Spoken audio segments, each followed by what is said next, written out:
আর আমরা যদি আল্লাহর হাবিবের অনুসরণ করি, আল্লাহর হাবিবের ইত্তেবা করি, ভাইরা আমার, বন্ধুরা নেবার, তাহলে আল্লাহ রাব্বুল আলামিন আমাদেরকে ভালোবেসে ফেলবেন। বলুন না সুবহানাল্লাহ। যেমন আল্লাহ রাব্বুল আলামিন পবিত্র কোরআনুল কারীমের সূরাত আনাম, সূরাত আলে ইমরানের ভিতরে আল্লাহ পাক ঘোষণা করেন, কুল ইন কুনতুম তুহিব্বুনাল্লাহ ফাত্তাবিউনি ইউহিব্বুকুমুল্লাহ ওয়া ইয়াগফির লাকুম যুনুবাকুম ওয়াল্লাহু গফুরুর রহিম। বলুন আল্লাহু আকবার। আল্লাহ রাব্বুল আলামিন বলেন, হাবিব মুহাম্মদ সাল্লাল্লাহু আলাইহি ওয়াসাল্লাম, আপনি আপনার উম্মতদেরকে জানিয়ে দিন, ঘোষণা করে দিন, বলে দিন, ইয়া রাসূলুল্লাহ, ইয়া হাবিবাল্লাহ, ইন কুনতুম তুহিব্বুনাল্লাহ, তারা যদি আমি আল্লাহকে ভালোবেসে থাকি, আমি আল্লাহ রাব্বুল আলামিনকে যে ভালোবাসার দাবি তারা করে, সেই ভালোবাসায় যদি তারা সত্যবাদী হয়ে থাকে, তাহলে ফাত্তাবিউনি, আপনি রাসূলকে যেন তারা অনুসরণ করে। সুবহানাল্লাহ বলেন। কাকে অনুসরণ করে? কথা বলেন। রাসূলকে যেন অনুসরণ করে, আল্লাহকে অনুসরণ করি, এই কথা যদি আমরা বলি, প্রমাণিত হবে তখন, সত্যবাদী হবেন তখন, যখন রাসূলকে অনুসরণ করবেন। সুবহানাল্লাহ। দলিল দিচ্ছেন আল্লাহ। কে দিচ্ছেন? আল্লাহ পাক স্বয়ং নিজে বলতেছেন, আমি আল্লাহকে তোমরা ভালোবাসো বলো, এই কথায় তোমরা সত্য বলে প্রমাণিত হবে না। সত্য বলে প্রমাণিত হবে তখন, যখন আমার রাসূল মুহাম্মদ সাল্লাল্লাহু আলাইহি ওয়াসাল্লামকে তোমরা অনুসরণ করবে। বলুন না সুবহানাল্লাহ। হ্যাঁ আমার বন্ধুরা, নিয়ে না, আমার রাসূল সাল্লাল্লাহু আলাইহি ওয়াসাল্লামের অনুসরণের কথা আল্লাহ পাক বললেন, ফাত্তাবিউনি, আমি আল্লাহ রাব্বুল আলামিনকে যদি তোমরা ভালোবেসে থাকো, তাহলে আমার প্রিয় রাসূলকে তোমরা অনুসরণ করো। বলুন না সুবহানাল্লাহ। সম্মানিত উপস্থিতি, আল্লাহর হাবিব মুহাম্মদ সাল্লাল্লাহু আলাইহি ওয়াসাল্লামকে যদি আমরা অনুসরণ করি, আল্লাহ রাব্বুল আলামিন আমাদেরকে দুটো পুরস্কারে পুরস্কৃত করবেন। এই যে আজকে এই মাদ্রাসার উপলক্ষে, ভাইরা আমার, বন্ধুরা নেমার, এই পঞ্চম শ্রেণী, চতুর্থ শ্রেণী, তৃতীয় শ্রেণী, এইভাবে ক্লাস ওয়াইজ ছাত্রছাত্রীদেরকে পরীক্ষায় যারা ফার্স্ট হয়েছে, সেকেন্ড হয়েছে, থার্ড হয়েছে, তাদেরকে পুরস্কার দেওয়া হলো কি হলো না বলেন? ভাইরা আমার, বন্ধুরা নেমার, আল্লাহর হাবিব মুহাম্মদ সাল্লাল্লাহু আলাইহি ওয়াসাল্লামকে যদি আমি আপনি ভালোবাসি, আমি আপনি অনুসরণ করি, তাহলে স্বয়ং আল্লাহ রাব্বুল আলামিন আমাদেরকে পুরস্কার দিবেন। সেই পুরস্কারটি কি? আল্লাহ রাব্বুল আলামিন স্বয়ং তিনি বলতেছেন পরবর্তী আয়াতে কারিমার ভিতরে, পরবর্তীতে আমার আল্লাহ রাব্বুল আলামিন বলতেছেন, ইয়া রাসূলুল্লাহ, ইয়া হাবিবাল্লাহ, নবীজি, আপনাকে যদি তারা অনুসরণ করে, অনুকরণ করে, আমি আল্লাহ রাব্বুল আলামিন তাদেরকে ভালোবেসে ফেলবো। বলুন না সুবহানাল্লাহ। প্রথম নাম্বার পুরস্কার হচ্ছে ফাত্তাবিউনি ইউহিব্বুকুমুল্লাহ। প্রথম নাম্বার পুরস্কার, আপনি রাসূলকে অনুসরণ করার কারণে আমি আল্লাহর ভালোবাসা তারা পাবে, আমি আল্লাহ তাদেরকে ভালোবাসবো। বলুন না সুবহানাল্লাহ। আমরা আল্লাহকে ভালোবাসতে চাই, আল্লাহ পাক আমাদের জন্য, আমাদেরকে ভালোবাসার জন্য প্রস্তুত। রাসূলকে অনুসরণ করবে। কাকে অনুসরণ করলে? রাসূলকে অনুসরণ করলে আল্লাহ স্বয়ং নিজেই আপনাকে ভালোবাসবেন, আমাকে ভালোবাসবেন। বলুন না সুবহানাল্লাহ। সুবহানাল্লাহ। এটাই তো আমাদের দরকার, ঠিক কি না? আল্লাহ যদি আমার হয়, তাইলে আর কিছু দরকার আছে? কথা বলেন। তাইলে আল্লাহকে আমরা রাজি খুশি করতে চাই বিভিন্ন মাধ্যমে, কিন্তু আল্লাহ তো সহজ পন্থা বলে দিয়েছেন, ঠিক কি না? পরিষ্কার করে বলে দিয়েছেন, আমি আল্লাহকে পাইতে হইলে, আমি আল্লাহর ভালোবাসা পেতে হলে, আমি আল্লাহ, অন্য কোনো কিছু তোমাকে করতে হবে না, শুধু আমার রাসূলকে অনুসরণ করো, আমি স্বয়ং আল্লাহ রাব্বুল আলামিন নিজে তোমাকে আপন করে নিব, তোমাকে ভালোবাসবো। বলুন না সুবহানাল্লাহ। এবং ভালোবেসে দ্বিতীয় নাম্বার আরেকটা পুরস্কার তোমাকে দিব, সেটা হচ্ছে ওয়াগফির লাকুম যুনুবাকুম। তুমি বান্দা জীবনে যত গুনাহ করেছো, সমস্ত গুনাহসমূহ আমি আল্লাহ রাব্বুল আলামিন মাফ করে দেব। বলুন না সুবহানাল্লাহ। সুবহানাল্লাহ। তাইলে রাসূলকে অনুসরণ করা দরকার আছে না নাই? রাসূলকে ভালোবাসা দরকার আছে না নাই? রাসূলকে মহব্বত করতে হবে কি হবে না বলুন? রাসূলকে তো ভালোবেসেছেন সাহাবীরা, ঠিক কি না? ভাইরা আমার, বন্ধুরা নিলাম, তাহলে যেই রাসূলকে অনুসরণ করলে স্বয়ং আল্লাহ রাব্বুল আলামিন আমাকে আপনাকে ভালোবাসেন, আমাকে আপনাকে ভালোবেসে আমার আপনার জীবনের গুনাহসমূহ maaf করে দিবেন, সেই রাসূলকে আমাদের মতো হতে পারে। ভাইরা আমার, বন্ধুরা নিলাম, তাহলে আল্লাহর হাবিব নূর নবী মুহাম্মদ সাল্লাল্লাহু আলাইহি ওয়াসাল্লামের সম্মান মর্যাদা আমার আল্লাহ দিয়েছেন হচ্ছে না আরশ চুম্বি, ঠিক কিনা বলেন? তাহলে আল্লাহর হাবিব নূর নবী মুহাম্মদুর রাসূলুল্লাহ সাল্লাল্লাহু আলাইহি ওয়াসাল্লামের সম্মান মর্যাদার বিরুদ্ধে যারা কথা বলবে, আল্লাহর হাবিবের একটি চুল মোবারক নিয়ে যারা মন্তব্য করবে, তাদেরকে এই দুনিয়ায় বেঁচে থাকার কোনো অধিকার নাই, ঠিক কিনা বলেন? তার হচ্ছে দুশমনে রাসূল, শাতিমে রাসূল, ঠিক কিনা বলেন? আর এই ক্ষেত্রে চার মাযহাব একমত করে ফতোয়া দিয়েছেন যে হানাফি, শাফিঈ, মালিকি, হাম্বলি সমস্ত এই চার মাযহাব একত্র করে ফতোয়া দিয়েছেন, ঐকমত্য পোষণ করেছেন যে আল্লাহর হাবিব সাল্লাল্লাহু আলাইহি সাল্লামের সম্মান মর্যাদার বিরুদ্ধে যারাই কথা বলবে, যারাই বেয়াদবি করবে, তাদেরকে কাফের ঘোষণা করে, মুরতাদ ঘোষণা করে, তাদেরকে কতল করে দুনিয়া থেকে বিদায় করে দিতে হবে, ঠিক কিনা বলেন?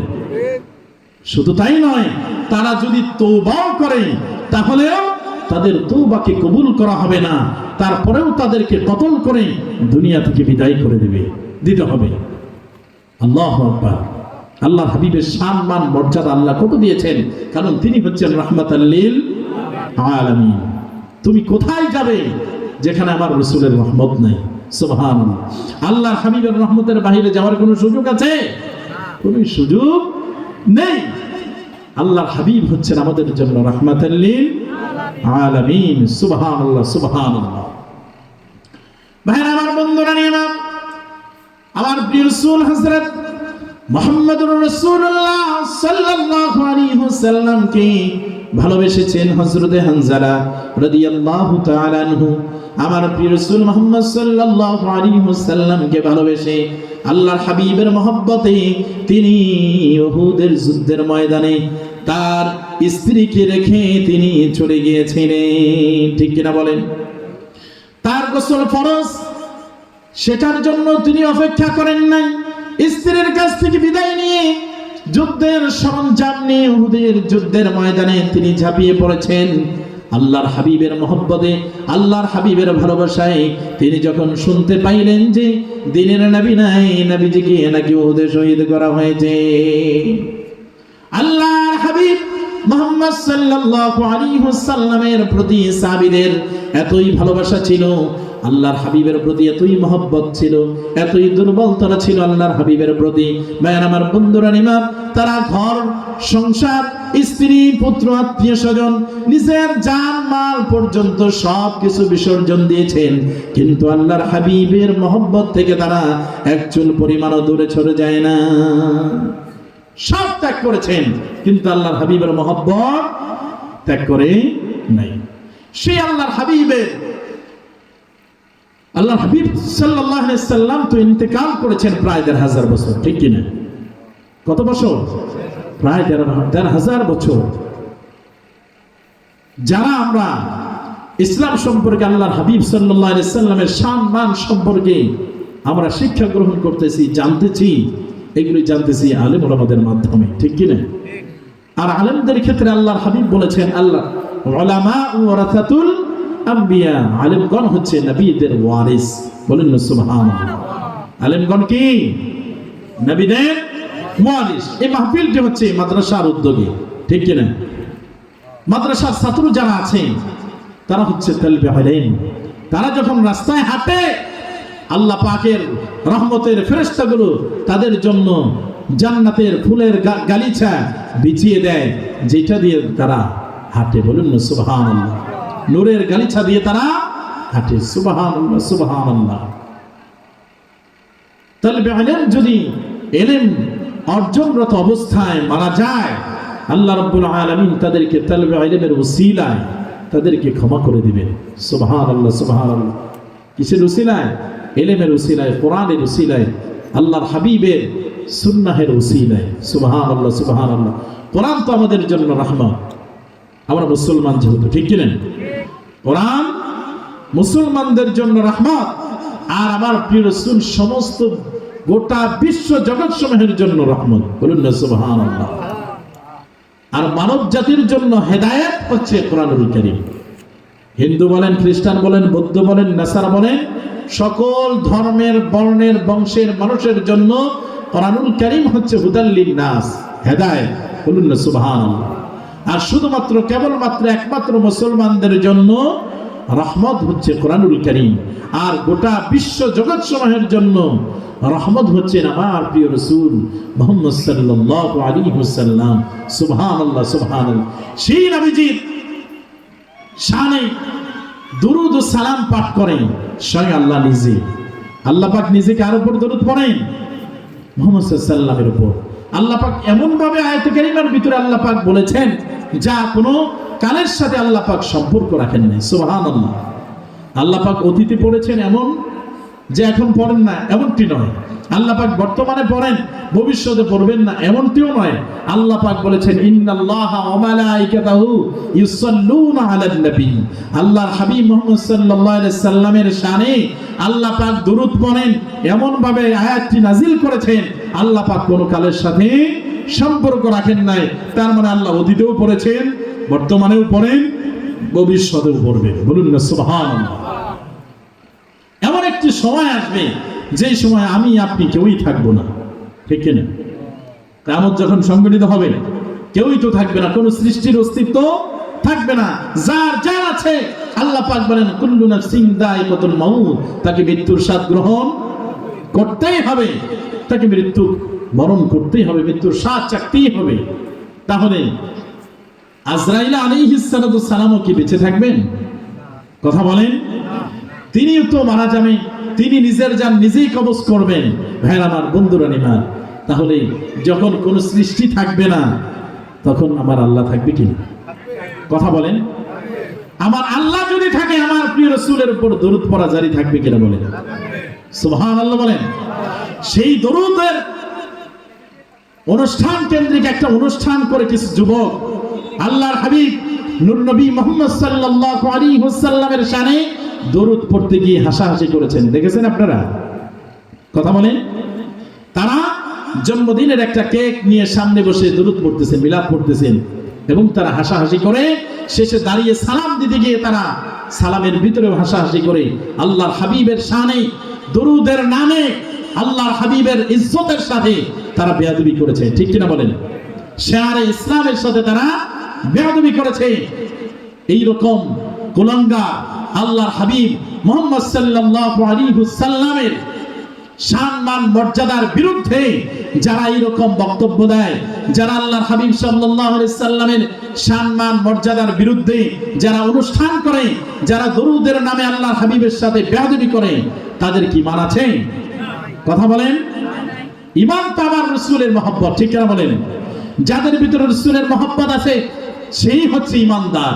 রাসূলের কথা আলা সাবধান জেনে রাখুন, লা ঈমান, তার ভিতরে ঈমান নাই, লিমাল্লা মুহাব্বত আলা, যার ভিতরে আমি রাসূলের মহব্বত নাই, ভালোবাসা নাই। বলুন না সুবহানাল্লাহ। তাহলে আল্লাহর হাবিব নূর নবী মুহাম্মদ সাল্লাল্লাহু আলাইহি ওয়াসাল্লামের শানে স্বয়ং আল্লাহ রাব্বুল আলামিন নিজে দরুদ পড়েন, আল্লাহর সমস্ত ফেরেশতাকুল দরুদ পড়েন। আল্লাহর হাবিব মুহাম্মদ সাল্লাল্লাহু আলাইহি ওয়াসাল্লামের শানে সমস্ত ঈমানদার মুমিন মুসলমানরা পড়েন, যারা টুপি পরে দাড়ি রেখে এই রকম মুসলমানের সিরত সুরত ধরে আল্লাহর হাবিবের শানে দরুদ পড়তে গিয়ে হাসাহাসি করে আল্লাহর হাবিবের সাথে তারা বেয়াদবি করছেন কিনা বলেন? কথা বলেন। এই রকম কুলাঙ্গার যারা, তারা অতি শীঘ্রই তাদেরকে তওবা করতে হবে। তা না হলে তাদের নামাজ, তাদের রোজা, তাদের হজ, তাদের জিকির ফিকির, তাদের কোন ইবাদত আল্লাহর দরবারে কোনো কাজে আসবে না। কারণ রাসূলকে মাইনাস করলে আল্লাহ তো ধরা দিবেন না, আল্লাহ ভালোবাসবেন না। আল্লাহ পাক বলেন ফাত্তাবিউনি, রাসূলকে অনুসরণ করো, ইউহিব্বুকুমুল্লাহ, আমি আল্লাহ তোমাদেরকে ভালোবাসবো। সুবহানাল্লাহ। আল্লাহ পাক কোরআনুল কারীমের সূরাতুল আহজাবের 57 নম্বর আয়াত কারীমার ভিতরে আল্লাহ পাক বলেন ইন্নাল্লাযীনা, নিশ্চয়ই যারা ইউযুনাল্লাহ, আমি আল্লাহকে কষ্ট দেয়। রাসূলুহু এবং আমার রাসূলকে কষ্ট দেয়, লানাহুমুল্লাহ তাদের জন্য আমি আল্লাহর লানত ফিদ দুনিয়া ওয়াল আখিরাত, দুনিয়া এবং আখিরাতে। বলুন না নাউযুবিল্লাহ। দুনিয়াতে এবং আখিরাতে আল্লাহ পাক শাস্তি দিবেন যদি আল্লাহকে কষ্ট দেয়, রাসূলকে কষ্ট দেয়। তাহলে আল্লাহর হাবিবের শানে দরুদ পড়েন কে? স্বয়ং আল্লাহ নিজে, সমস্ত ফেরেশতারা। তাহলে আল্লাহর হাবিব খুশি হয় কিনা বলেন? কথা বলেন। আল্লাহর হাবিবের শানে ইমানদাররা দরুদ পড়ে, আল্লাহর হাবিব খুশি হয় কিনা বলেন? যারা দরুদের নামে বেয়াদবি করেছে তাহলে রাসূল তাদের প্রতি কষ্ট পেয়েছেন কিনা? আল্লাহ পাকও কষ্ট পেয়েছেন কিনা? তাইলে তারা কি লানত প্রাপ্ত না? তাহলে তো লানত প্রাপ্ত। এই জন্যই কোন অবস্থায় আল্লাহর হাবিবের শানে বেয়াদবি করার কোন সুযোগ নাই। হযরত হানজালা রাদিয়াল্লাহু তাআলা আনহু তিনি যুদ্ধে যাচ্ছেন, কথা একটাই, আমার প্রিয় রাসূল মুহাম্মদ সাল্লাল্লাহু আলাইহি সাল্লাম নাকি দুনিয়ায় নাই, তাকে নাকি শহীদ করা হয়েছে। প্রিয় রাসূল মুহাম্মদ সাল্লাল্লাহু আলাইহি সাল্লাম যদি জীবিত না থাকেন, আমি কার জন্য বাঁচবো? কি জন্য আমি বাঁচবো? সুবহানাল্লাহ, সুবহানাল্লাহ। সাহাবীদের আল্লাহর হাবিবের প্রতি মহব্বত ছিল কত ঊর্ধ্বে। সুবহানাল্লাহ, সুবহানাল্লাহ। ভাইরা আমার, বন্ধুরা আমার, উহুদের যুদ্ধের ময়দানে হযরতে হানজালা রাদিয়াল্লাহু তাআলা আনহু তিনি যখন যুদ্ধ করা শুরু করলেন কাফের মুশরিকদের বিরুদ্ধে, যুদ্ধ করতে করতে অনেক কাফের মুশরিকদেরকে জাহান্নামের সার্টিফিকেট ধরিয়ে দুনিয়া থেকে তিনি বিদায় করে দিয়ে দিলেন। বলুন আল্লাহু আকবার। ভাইরা আমার, বন্ধুরা আমার, এইভাবে যুদ্ধ করতে করতে আল্লাহর হাবিবের প্রিয় সাহাবী হযরতে হানজালা রাদিয়াল্লাহু তাআলা আনহু তিনি কাফের মুশরিকদের আঘাতে আঘাতপ্রাপ্ত হয়ে তিনি নিজেও শাহাদাতের পেয়ালা পান করে নিলেন। বলুন না সুবহানাল্লাহ। ভাইরা আমার, বন্ধুরা আমার, যুদ্ধ যখন শেষ হয়ে গিয়েছে, হানজালার স্ত্রী দৌড়ে এসেছে যুদ্ধের ময়দানে এসে বলতেছেন, ইয়া রাসূলুল্লাহি, ইয়া হাবিবাল্লাহ, নবীজি, ওগো দয়ার নবী, মায়ার নবী, আমার প্রিয় স্বামী হযরতে হানজালা উহুদের যুদ্ধের ময়দানে এসে নাকি তিনি শাহাদাত বরণ করেছেন। ওগো দয়ার নবী, যারা শহীদ হয় তাদেরকে তো গোসল করাতে হয় না, যারা শহীদ তাদেরকে বিনা গোসলে তো দাফন কাফন করতে হয়। তারা যে পোশাকে ইন্তেকাল করেছে সেই পোশাকেই তো তাদেরকে দাফন কাফনের ব্যবস্থা করতে হয়, তাদের গোসল দিতে হয় না। ইয়া রাসূলুল্লাহ, ইয়া হাবিবাল্লাহ, নবীজি, কিন্তু আমার প্রিয়তম স্বামী হযরত হানজালার গোসল ফরজ ছিল। যখন তিনি গোসলখানায় যাওয়ার সময় শুনতে পাইলেন, জানতে পারলেন আপনি রাসূলকে নাকি উহুদে শহীদ করা হয়েছে, তিনি আর নিজেকে স্থির রাখতে পারেন নাই। সঙ্গে সঙ্গে আমার কাছ থেকে যুদ্ধের সরঞ্জাম নিয়ে আমার কাছ থেকে বিদায় নিয়ে তিনি উহুদের যুদ্ধের ময়দানে এসে কাফের মুশরিকদের সাথে যুদ্ধ করে আপনার মায়ায়, আপনার মহব্বতে শেষ পর্যন্ত তিনি নিজেও শাহাদাতের পেয়ালা পান করে নিয়েছেন। ভাই আমার, বন্ধুরা আমার, ওগো দয়ার নবী, মায়ার নবী, আমার প্রিয়তম স্বামীকে সেজন্য বিনা গোসলে দাফন কাফন করবেন না। আল্লাহর হাবিব নবী মুহাম্মদ সাল্লাল্লাহু আলাইহি ওয়াসাল্লাম হযরত হানজালার লাশ সংগ্রহ করার জন্য সাহাবীদেরকে নির্দেশ করলেন। সঙ্গে সঙ্গে আল্লাহর পক্ষ থেকে হযরত জিবরাইল আমিন আসলেন, এসে বললেন, ইয়া রাসূলুল্লাহ, ইয়া হাবিবাল্লাহ, নবীজি, আপনি হয়রান হবেন না, পেরেশান হবেন না। আপনার প্রতি সাহাবীর এত মর্যাদা, এত মহব্বত, এত ভালোবাসা, যার কারণে হযরতে হানজালা তিনি ফরজ গোসল বাদ দিয়ে আপনার মহব্বতে উহুদের যুদ্ধের ময়দানে এসে কাফের মুশরিকদের সাথে যুদ্ধ করে করে তিনি শাহাদাতের পেয়ালা পান করেছেন। আমার আল্লাহ আপনার প্রতি ভালোবাসায় এত খুশি হয়েছেন, তার গোসলের ব্যবস্থা দুনিয়ার কোন সাধারণ পানি দিয়ে নয়, আমার আল্লাহ রাব্বুল আলামিন আসমানে ফেরেশতাদের মাধ্যমে আপনার প্রিয় সাহাবী হযরতে হানজালার গোসলের ব্যবস্থা তাসলিম নহরের পানি দ্বারা আল্লাহ করেছে। নবীজি, প্রাণের নবী গো, আপনি আমার পরাণের পরাণ, বলুন নবীজি, প্রাণের নবী গো, আপনি আমার,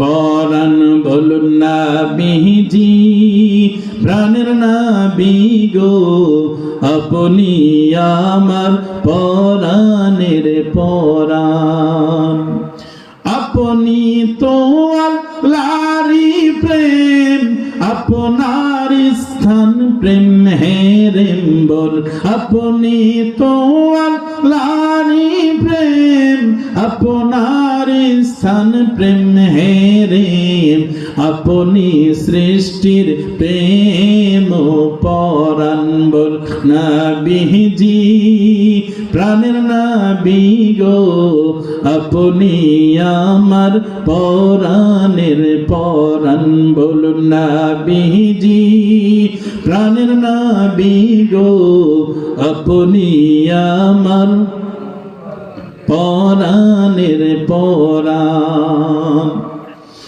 আপনি তো আল্লাহরই নূর আশিক থেকে নয় কো দূর বলুন আপনি তো আল্লাহরই নূর আশিক থেকে নয় কো দূর হাবিব আপনি আশিকেরই জান বলুন নবীজি প্রাণের নবী গো আপনি আমার পরাণের পরাণ বলুন নবীজি প্রাণের নবী গো আপনি আমার পরাণের পরাণ আশিক আপনাই না পাইলে যাবে জীবন বিফলে বল আশিক আপনাই না পাইলে যাবে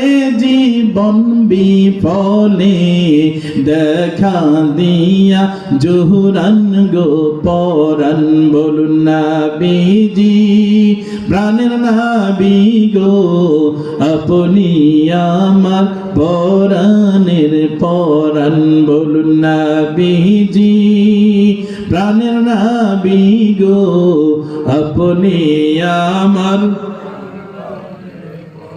সুবহানাল্লাহ।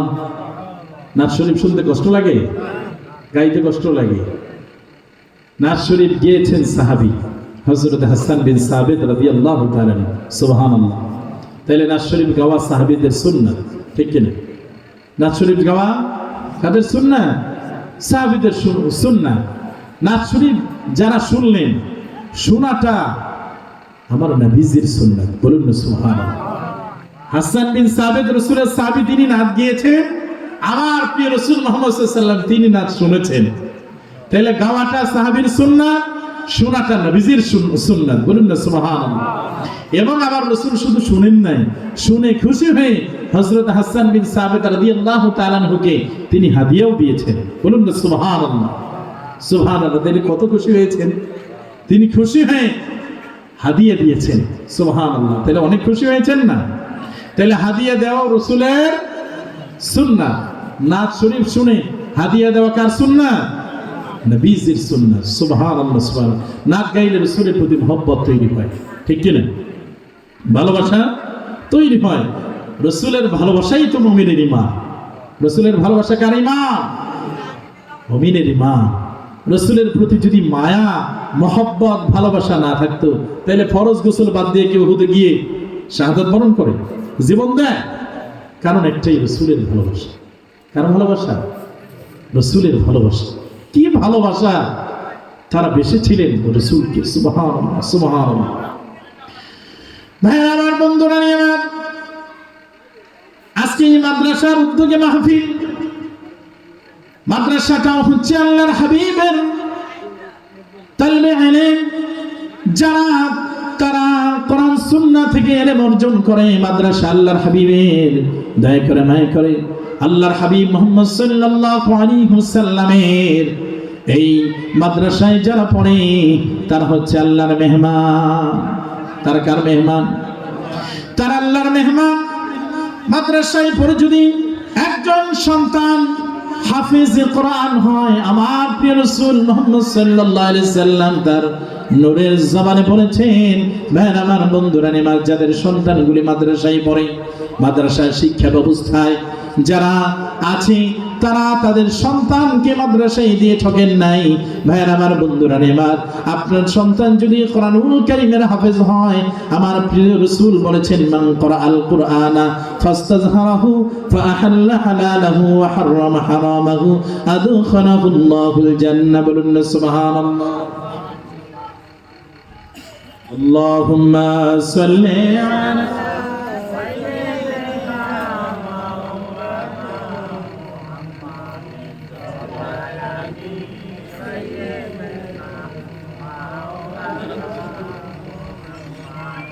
اللهم صل على مولانا محمد وعلى آل مولانا محمد। যেই ব্যক্তি হাফেজ কোরআন হবে, মান ক্বরাআল কুরআন ফাস্তাযহারাহু ফাআহাল্লা হালালাহু ওয়া হাররামা হারামাহু, হালালকে হালাল জানবে, হারামকে হারাম জানবে, হালাল পথে তার জীবনকে পরিচালিত করবে, হারাম থেকে বিরত থাকবে। আল্লাহ রাব্বুল আলামিনের প্রিয় রাসূল বলেছেন, সেই হাফেজ কোরআন আদখালাহুল্লাহুল জান্নাহ, আল্লাহর জান্নাতে দাখিল হয়ে যাবে। সুবহানাল্লাহ। কোথায় যাবে? আল্লাহর জান্নাতে প্রবেশ করবে। সুবহানাল্লাহ। হাফেজ কোরআন সন্তান তাহলে আপনারা চান কি চান না? কথা বলেন। হাফেজ কোরআন সন্তান চান কি চান না? যাদের সন্তান বড় হয়ে গেছে, মাদ্রাসায় পড়িয়ে হাফেজ বানানোর সুযোগ নাই, তাদের নাতি আছে না নেই? কথা বলেন। হাফেজ কোরআন বানানোর পরে ডাক্তার বানাতে নিষেধ নাই, ইঞ্জিনিয়ার বানানো নিষেধ নাই, হ্যাঁ, মাস্টার বানানো নিষেধ নাই, প্রফেসর বানানো নিষেধ নাই। আছে নিষেধ? আল্লাহ নিষেধ করেন নাই। ইলম অর্জন করান, কিন্তু ঈমান ও আকীদা ঠিক রেখে, ঠিক না? শিক্ষা ব্যবস্থায় বিগত কালে কিছু জিনিস ঢুকানো হয়েছে, সেখানে ঈমান ধ্বংসকারী একটা মতবাদ হচ্ছে ডারউইনের গাঁজাখড়ি মিথ্যা মতবাদ ঢুকানো হয়েছে, যেখানে বলা হয়েছে মানুষ তো মানুষ নয়, মানুষ ছিল বান্দর। বলেন না নাউযুবিল্লাহ। মানুষ কি বান্দর ছিল? কথা আওয়াজ দিয়ে বলেন, মানুষ বানর ছিল? মানুষের আগমন হয়েছে, মানুষ এসেছে হচ্ছে জান্নাত থেকে। কোত্থেকে? সুবহানাল্লাহ। মানুষ এসেছে জান্নাত থেকে, এবং মানুষের পরিচয় আছে, এবং তিনি এসেছেন জান্নাত থেকে, এসেছেন আল্লাহর ইবাদত বন্দেগী করার জন্য। ঠিক কিনা বলেন? ভাইরা আমার, আমাদের পরিচয় আছে, আমরা আদম সন্তান। আমরা কি সন্তান? আদম সন্তান। আর কুখ্যাত নাস্তিক মুরতাদরা শিক্ষা ব্যবস্থায় ঢুকিয়েছিল যে মানুষ তো মানুষ নয়, মানুষ নাকি বান্দর। বলেন না নাউযুবিল্লাহ। এবং ট্রান্সজেন্ডারের মতো এইরকম মানুষের ঈমান ধ্বংসকারী আর একটা শিক্ষা ব্যবস্থায় এইরকম কুফরি আকীদা তারা ঢুকিয়েছিল মানুষের ঈমানকে ধ্বংস করার জন্য। সারা জীবন আপনারা শুনেছেন আদমশুমারি, শুনছেন কিনা? আর বিগত কালে যে শুমারি হয়েছে, তখন আদমশুমারি ছিল না, ছিল হচ্ছে জনশুমারি। তাহলে মাদ্রাসা শিক্ষা ব্যবস্থা আমাদের দরকার আছে না নাই? ইসলামী শিক্ষাকে 90-92% মুসলমানের দেশে প্লে থেকে নার্সারি 1 থেকে শুরু করে একেবারে মাস্টার্স পর্যন্ত, গ্রাজুয়েশন পর্যন্ত প্রত্যেকটি ক্লাসে ইসলামী শিক্ষাকে বাধ্যতামূলক করা দরকার। ঠিক কিনা বলেন? তাহলে অন্যান্য শিক্ষার সমন্বয়ে যখন ইসলামী শিক্ষাও থাকবে, মানুষ শিক্ষিত হবে, ঈমান হারাবে না। ঠিক কিনা বলেন? আর ইসলামকে বাদ দিয়ে যদি সন্তান শিক্ষায় শিক্ষিত হয়, শিক্ষিত হবে কিন্তু ঈমান ছাড়া, ঈমান থাকবে না। ঠিক কিনা বলেন? যদি দারুইনের গাঁজাখড়ি মতবাদ এটা বিশ্বাস করে ঈমান থাকবে? যদিও নামাজ পড়ে, রোজা রাখে, দান সদকা করে, কোনো কাজে আসবে? কথা বলেন না কেন? কাজে আসবে? সংখ্যা ছাড়া শূন্যের দাম আছে। বুঝেন নাই কথা? সংখ্যা ছাড়া শূন্যের দাম আছে? সংখ্যা নাই, শূন্য 1 লক্ষ কত হবে? শূন্য। সংখ্যা একটা আছে, একের পরে একটা শূন্য আছে, ওটার মান হবে 10। ঠিক কিনা বলেন? আর একটা শূন্য দিলে 100 হয়ে যাবে। তাহলে সংখ্যা মেন। সংখ্যার পরে শূন্য বাড়লে দাম হবে। ইমানের পরে আমল করলে তাহলে তার প্রতিদান কিয়ামতে পাওয়া যাবে, হাসরে পাওয়া যাবে, ঠিক কিনা বলেন? আর ইমান হচ্ছে আমার রাসূলের মহব্বত, রাসূলের ভালোবাসা। ইমান যদি না থাকে কোনো কিছুই কাজে আসবে না। এই জন্য নাস্তিক মুরতাদ যারা, তারা ইমানকেই টার্গেট করে। কোথায় টার্গেট করে? নাস্তিক মুরতাদ ইহুদি খ্রিস্টান তারা ইমানকে টার্গেট করে। মুসলমানের ইমান যদি ধ্বংস করে দেওয়া যায় তাহলে তাদের থেকে আমাদের আর কোনো ডর নাই, ভয় নাই, কোনো চিন্তা নাই। আমরা যা বলবো তাই মানবে, যা বলবো তাই করবে, ঠিক কিনা বলেন? কিন্তু একজন ইমানদার সে জীবন দিতে প্রস্তুত, ধন সম্পদ সমস্ত কিছু ছাড়তে প্রস্তুত, ইমান ছাড়তে প্রস্তুত নাই। সাহাবীরা জীবন দিয়েছে, ইমান ছাড়ে নাই। ঘর ছেড়েছেন, সংসার ছেড়েছেন, ধন সম্পদ সব দিয়েছেন, শেষ পর্যন্ত জীবনটাও দিয়েছেন ইমানের জন্য, ইসলামের জন্য, আল্লাহ হাবিবের মহব্বতের জন্য, ঠিক কিনা বলেন? তাহলে ইসলামী শিক্ষা দরকার আছে, ঠিক কিনা বলেন? ইসলামী শিক্ষার জন্য যেহেতু আমাদের কলেজ ভার্সিটিতে বাধ্যতামূলক ভাবে ইসলামী শিক্ষা বই আমাদেরকে পড়ানো হয় না, ইসলামী শিক্ষায় শিক্ষিত করা হয় না, তাহলে আমাদের মাদ্রাসা দরকার, ঠিক কিনা? যার কারণে আপনারা মাদ্রাসা করেছেন। এই মাদ্রাসাটা আস্তে আস্তে আস্তে আস্তে এই নুরানি ফোরকানিয়া থেকে এটাকে আরো বড় করাও দরকার। যেহেতু একজন কোরআনুল কারীমের হাফেজ যদি হয় সে জান্নাতে যাবে। আল্লাহ পাক ঘোষণা করেছেন সে একা জান্নাতে যাবে না। আল্লাহর হাবিব বলেন ওয়াশাফাআহু, তিনি শাফাআত করতে পারবে। সুবহানাল্লাহ বলেন। কে শাফাআত করতে পারবে? হাফেজে কোরআন, তিনি শাফাআত করতে পারবেন, সুপারিশ করতে পারবেন। সুবহানাল্লাহ। আর রাসূলের ক্ষেত্রে অনেকে বলে তিনি নাকি শাফাআত করতে পারবেন না, বলেন না নাউযুবিল্লাহ। আমার প্রিয় রাসূল মুহাম্মদ সাল্লাল্লাহু আলাইহি ওয়াসাল্লাম বলেন আশফাআহু ফি আশরাতিন মিন আহলি বাইতিহি কুল্লুহুম قد وجبت لهم النار।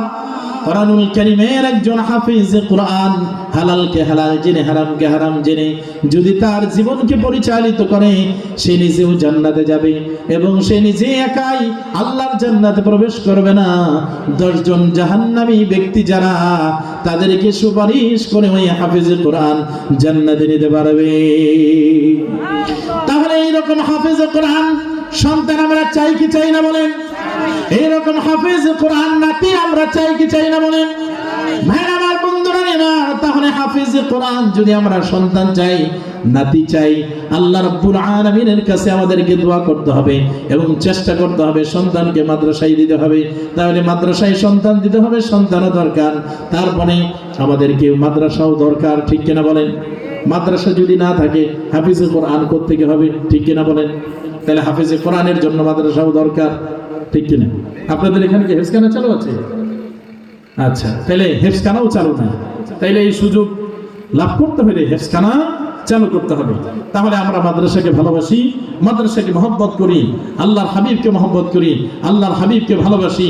এই ভালোবাসায় আল্লাহর হাবিবের মাদ্রাসার জন্য 50,000 টাকা দেওয়ার মতো কে আছেন যে মাদ্রাসাকে বড় করার জন্য মাদ্রাসার